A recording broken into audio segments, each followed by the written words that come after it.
John Fanolio in the studio with us tonight. He's got the president's reaction and all the late-breaking developments for us. John?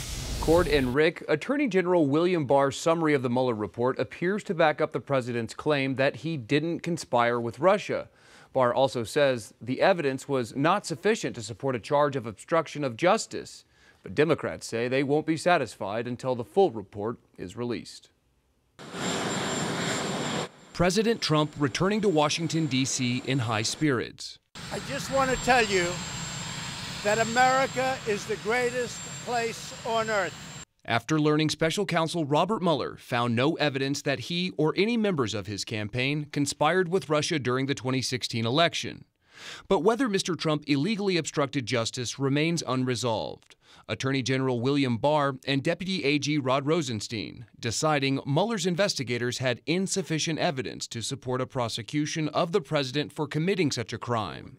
Barr also cautioning that Mueller's findings clearly state, while this report does not conclude that the president committed a crime, it also does not exonerate him. The president declaring victory anyway. There was no collusion with Russia. There was no obstruction. Trump eager to take revenge on his political enemies. This was an illegal takedown that failed. And hopefully somebody's going to be looking at the other side. So it's complete exoneration. President Trump is wrong. This report does not amount to a so-called total exoneration. Special counsel Mueller was clear that his report, quote, does not exonerate, close quote, the president.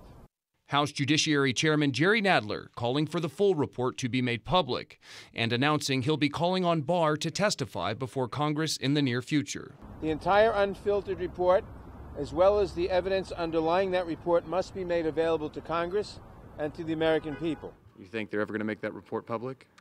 The report will never be made public in its entirety. One, classified information is not going to be allowed to be distributed to the general public. And two, grand jury testimony cannot be made public. Let's be very clear. Today was a massive victory for President Trump. No collusion, no obstruction. Thank you very much. Thank you. All right, so now what? Well, Barr has said he wants to release as much of the report as he can. Democrats, of course, want all of it made public. We might even see Robert Mueller called to testify. Bottom line, expect a politically charged fight over how much is released and to whom. A fight that could drag on for months and wind up in the Supreme Court. I'll send it back to you. John, thank you so much. And stay with KTLA.